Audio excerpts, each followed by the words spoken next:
Alhamdulillah, wa bihi nasta'in wa salatu wa salam ala man la nabiyya ba'd. Louange à Allah, auquel nous le remercions, et qui est le Seigneur de l'univers, et paix et bénédiction sur son prophète Mohammed sallallahu alayhi wa sallam, auquel il n'y a pas de prophète après lui. Nous parlons de la patience en islam, surtout la patience face aux épreuves. La patience fait partie du tempérament du musulman ou de l'être humain, et elle est l'un des instruments qui lui permettant d'arriver à ses fins dans cette vie. Allah nous parle dans le Saint-Coran « Wasta'inu bis-sabri was-salat wa innaha lakabiratun illa alal khashiyin » Il dit « Entraidez-vous au moyen de la patience et de la prière, car ces deux éléments sont lourds dans la vie de l'être humain, sauf ceux qui craignent Allah. » La patience est également l'indice que le croyant est sincère dans sa foi. Nul ne se pile à la volonté divine quand elle est contraire à ses désirs. Sinon, le croyant convaincu que derrière lui, ce qu'il voit est une apparence. Donc, le musulman doit toujours être patient, comme l'a dit le prophète sallallahu alayhi wa sallam, face aux épreuves.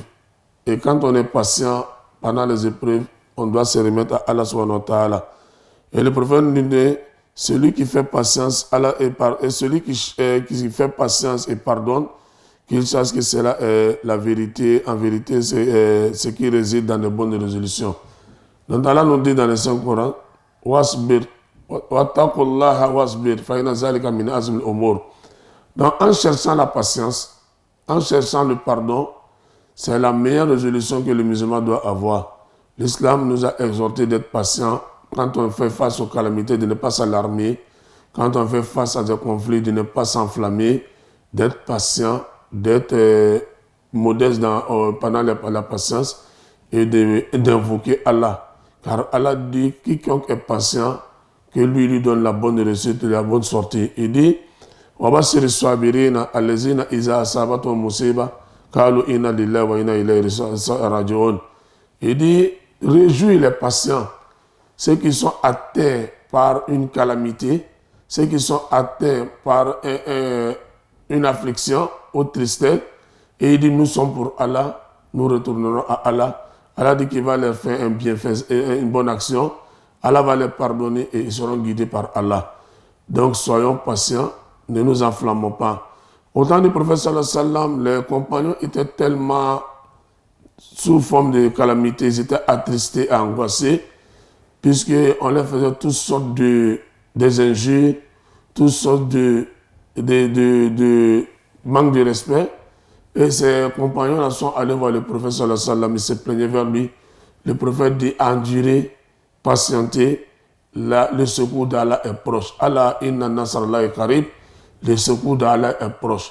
Donc quiconque patiente, quiconque endure ce qui lui arrive, qu'il sache que Allah est avec lui, Allah lui fera sortir. Mais quand on s'alarme, ça fait que nous perdons tout le secours d'Allah.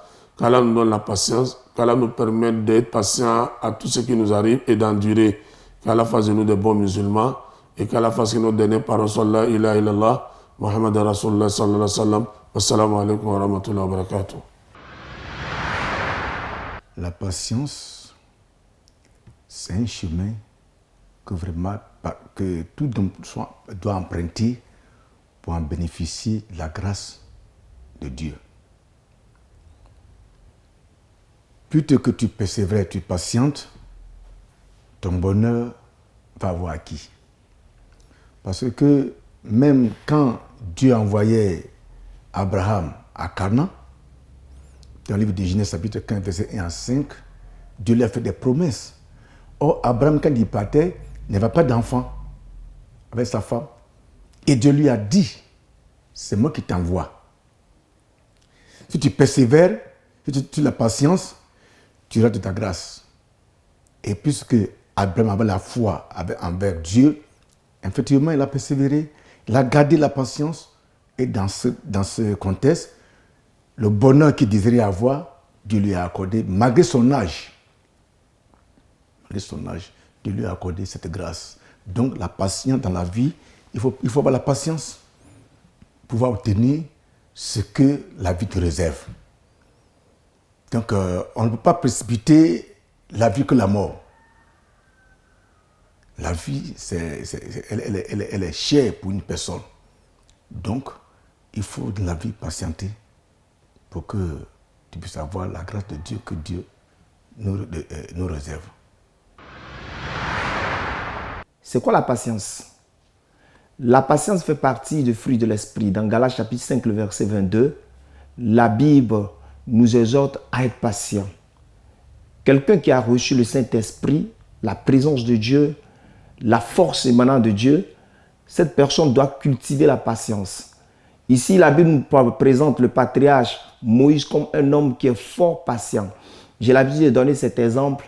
Quand un animal met bas, tu vois le bébé, le petit chemin à marcher. Mais l'homme, il va prendre assez de temps, il va faire les 4 pattes. Pourquoi? Parce que Dieu a donné à l'homme de développer son intelligence, d'apprendre de ses erreurs. L'homme patient, c'est quelqu'un qui a Christ en lui. Le premier Adam, il est né grand.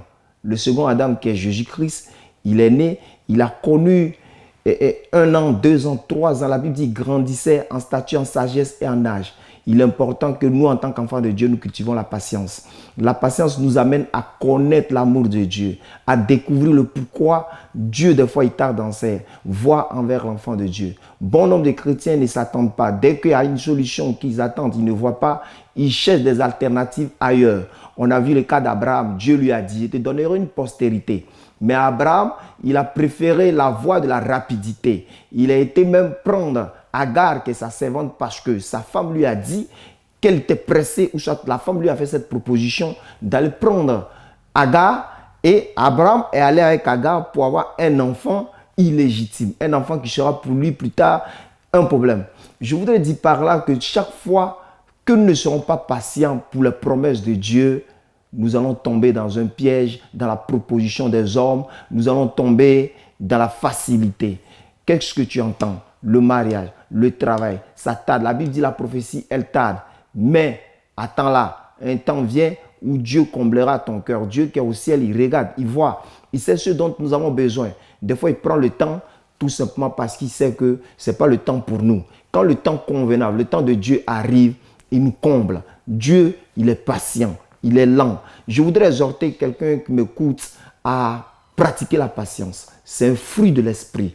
L'homme qui est de Dieu, il ne se presse pas à parler, il ne se presse pas à agir. Il cherche la face de Dieu, il cherche la volonté de Dieu. Je me rappelle encore, la Bible me parle d'un homme qui était assis à la table du roi, Néhémie. Le roi lui a posé la question, de quoi as-tu besoin? Il pouvait dans l'immédiat répondre au roi. Mais la Bible dit, il a dit au roi, j'irai consulter l'Éternel d'abord, le Dieu que j'adore d'abord. La patience est une des vertus qui est très essentielle aux chrétiens. La patience est une vertu qui est essentielle aux chrétiens. Comment? Parce que si vous lisez très bien les Écritures, c'est parce que nos prédécesseurs, c'est-à-dire nos pères dans la foi, Abraham, c'est parce qu'ils ont patienté qu'ils ont dû avoir gain de cause de la part du Seigneur. Donc la patience est très importante pour le chrétien. Puisque Dieu accomplit sa parole dans la patience. L'apôtre Paul a dit dans le livre d'Éphésiens chapitre 4, à partir du verset 28 jusqu'au verset 32, où il nous recommande à nous les chrétiens d'être patients. Parce que c'est une âme très importante pour les chrétiens et qui amène déjà Dieu à s'affirmer et à se manifester dans la vie d'un chrétien. Ne serait-ce qu'à penser à la vie après la mort, cela nous, n'est-ce pas, nous amène à nous efforcer à être des personnes bien meilleures.